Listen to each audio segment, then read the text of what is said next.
क्या नाम है आपका? मेरा नाम ललित कुशवाहा है। मैं कक्षा 12वीं का छात्र हूँ। कौन से स्कूल में पढ़ते हैं आप? मैं शासकीय उत्कृष्ट विद्यालय में। हमको जब स्कूल छूटता है आपका, घर जाते हैं आप, तो क्या दिक्कत होती है रास्ते में? यहाँ पे यातायात की बहुत दिक्कत होती है, हमें आने जाने में दिक्कत होती है। अच्छा, हाँ। तो आपने प्राचार्य से या यातायात विभाग के कोई अधिकारी से चर्चा की संबंध में? अभी नहीं की। अच्छा भैया, क्या बेटा क्या नाम है तुम्हारा? बता। सर मेरा नाम संजय विश्वकर्मा है। कौन से स्कूल में पढ़ते हो आप? सर शासकीय उत्कृष्ट चितरमान। जब निकलते होगे तो क्या दिक्कत होती होगी आपको? सर कभी कभी सर कोई गाड़ी वाला तेज रफ्तार से जा रहा है सर, कभी कभी तो रोड क्रॉस ही नहीं कर पाते। अच्छा, हाँ सर। तो कौन सी कक्षा में पढ़ रहा है अभी आप? सर मैं 11वीं में पढ़ रहा हूँ। बेटा क्या नाम है आपका? मेरा नाम यश जाटव है। यस, क्या कौन से स्कूल में पढ़ते हो? मैं इसी स्कूल में पढ़ता हूँ, 10th क्लास में। नाम बताएं स्कूल का। Excellence school. तो यहाँ पर जब निकलते होगे तो बड़ी बड़ी गाड़ी निकलती, क्या दिक्कत होती है? तो दिक्कत होती है, कभी कभी ठुक भी जाते हैं। रुक भी जाते हो? तो ये देखे राज टीवी समाचार भारत के दर्शकों, आज हम एक्सीलेंस स्कूल के पास पहुंचे थे और यहाँ पर सबसे पहले कहूँ, यहाँ पर बड़ी संख्या में इस स्कूल में करीब लगभग अगर बात कर लिया तो 1800 बच्चे तो इस स्कूल में पढ़ते होंगे। लेकिन सवाल यहाँ पर ये देखिए, आप जो बच्चे निकलते हैं यहाँ पर, मेरे साथी देखो पीछे मुड़े थोड़ा सा और ये दिखाए, यहाँ पर बस खड़ी हो गई है। यहाँ पर जब स्कूल छूटता है तो बस खड़ी हो जाती है, ऑटो खड़े हो जाते हैं और यातायात एकदम जाम हो जाता है। सवाल यहाँ पर यह था कि 800-1000 बच्चे इस स्कूल में पढ़ते हैं, लेकिन यहाँ पर सुरक्षा व्यवस्था के कोई इंतजाम नहीं है। हमारी बच्चों से चर्चा होती है तो बच्चे बताते हैं कि कभी कभी ठुक भी जाते हैं, कभी एक्सीडेंट भी हो जाता है, कभी कई घंटों तक मतलब जाम की स्थिति बन जाती है। तो यहाँ पर हमारे आपको बता दें कि इस रूट पर ये विदिशा का एक कस्टम मार्ग है, यहाँ पर आज नहीं स्थिति बनती है कि यहाँ पर जाम की स्थिति निर्मित हो जाती है। उसी क्रम में अगर हम बात करें एक्सीलेंस के बाद स्कूल की बात करें, यहाँ पर गर्ल्स कॉलेज है, जो कि एक मात्र ऐसा गर्ल्स कॉलेज है जहाँ पर बड़ी संख्या में छात्राएं यहाँ पढ़ने के लिए आती है। लेकिन स्थिति वही होती है कि जब उनको आने में कोई दिक्कत नहीं होती, एक एक करके, दो करके, चार करके आते हैं, लेकिन जब यहाँ से स्कूल छूटता है तो एकदम भीड़ पड़ती है, मतलब एकदम छुट्टी होती है तो सारे बच्चे छात्र छात्रा यहाँ से निकलते हैं तो उनके लिए यहाँ पर दिक्कत हो जाती है और जाम की स्थिति निर्मित होती है। ऐसे में छात्राओं के लिए काफी परेशानी का सामना करना पड़ता है, कभी कभी एक्सीडेंट की घटनाएं भी हो जाती है। इस संबंध में हमारी हमारे जो शासकीय गर्ल्स कॉलेज के प्राचार्य थे BD अय्यर से भी हमारी चर्चा होती है। उन्होंने बताया कि यातायात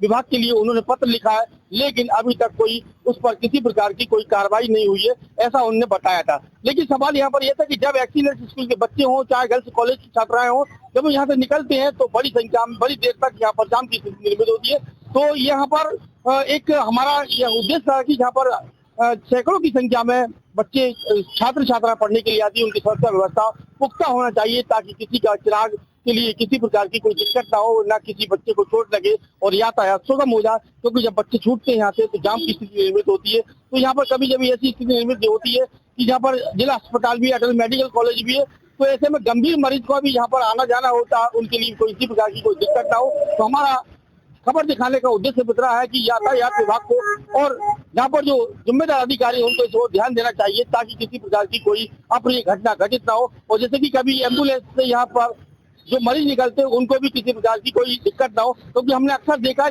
जब स्कूल की छुट्टी होती है तो यहाँ पर ऐसी स्थिति बनती, जाम लग जाता है। तो हमारा यही उद्देश्य था खबर दिखाने का कि यहाँ पर यातायात व्यवस्था जरूर होना चाहिए और कुछ देर के लिए अगर हो सके तो यातायात जो बड़े वाहन है उनको प्रतिबंध कर दिया जाए 10-15 मिनट के लिए, ताकि सुरक्षा बनी रहे और जो छात्र छात्रा है उनका आवागमन सुचारू रूप से हो जाए।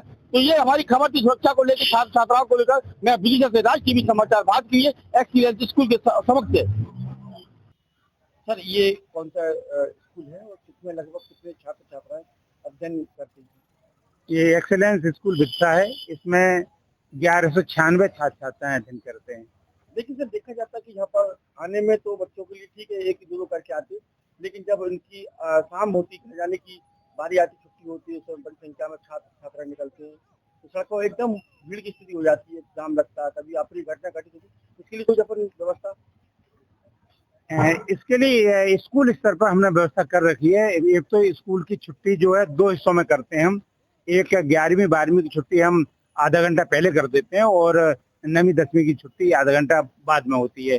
तो स्कूल में भीड़ का मैनेजमेंट हो जाता है। साथ ही 3 शिक्षकों की ड्यूटी हम रोड तक लगाते हैं कि बच्चे सुरक्षित निकल सकें। तो सर बड़ी संख्या में जाते लेकर भारत जाम की स्थिति होती है। हाँ, ये तो सही है कि जब 600 बच्चे एक साथ निकलेंगे तो लगभग जाम की स्थिति तो बनेगी। फिर भी स्कूल स्तर पर मैनेजमेंट किया जाता है कि बच्चों को दुर्घटनाग्रस्त न हो। कभी एसपी रोहित, कभी एसपी साहब या यातायात विभाग को कोई पत्र लिखा कि यहाँ पर यातायात की सुरक्षा की व्यवस्था की जाए बस से निकलते समय? हाँ, ये तो कभी संज्ञान में वैसे तो लाया गया है, लेकिन क्योंकि अभी तक ऐसा कुछ हुआ नहीं, और साथ ही क्योंकि मैनेजमेंट हम शिक्षकों से कर लेते हैं, इसलिए हमने ऐसा नहीं किया।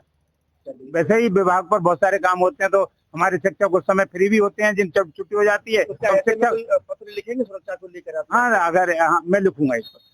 ठीक है। नोडल कॉलेज है संगीत छात्रा, और यहाँ पर लगभग कितनी छात्राएं यहाँ पर अध्ययन करती हैं? ये महाविद्यालय जिले का सबसे बड़ा महिला महाविद्यालय है, जहाँ पर 6,500 से ऊपर छात्राएं अध्ययनरत हैं। सर, देखा जाता है कि यहाँ पर सर ट्रैफिक का एक बड़ा जटिल समस्या बनी है। ऐसे में कभी आपकी घटना घटित होती है तो किस तरीके से हम सुधार कर सकते हैं, क्या सजेस्ट कर सकते हैं, क्या मार्गदर्शन कर सकते हैं? जी हाँ, गांधी चौराहे से लेकर के मेडिकल चौराहे और हमारी जो महाविद्यालय यहाँ तक का, ये मैं समझता हूँ शहर का मुख्य मार्ग है, जहाँ से ही सारे हमारी छात्राएं गुजरती हैं, और यहीं से सभी जो गुजरने वाले यात्री हैं और दूसरे शहर के नागरिक भी यहाँ गुजरते हैं। लेकिन यातायात व्यवस्था जो मैंने देखा है तो बहुत ही अनियंत्रित प्रकार की है। बीच बीच में रास्ते में बड़े ताला खड़े होते हैं, जो जिसको जहाँ गाड़ी पार्किंग कर देता है।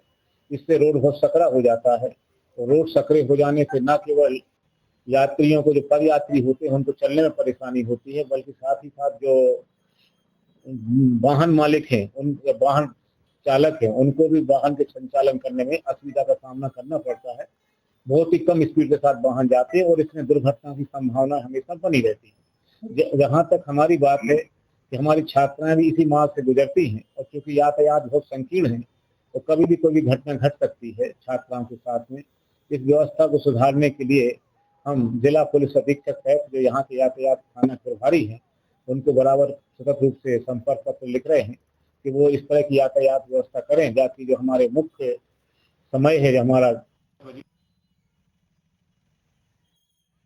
आने जाने में, तब किसी भी छात्र के साथ ऐसी कोई दुर्घटना ना हो जिससे उसके जीवन का हरण हो सके।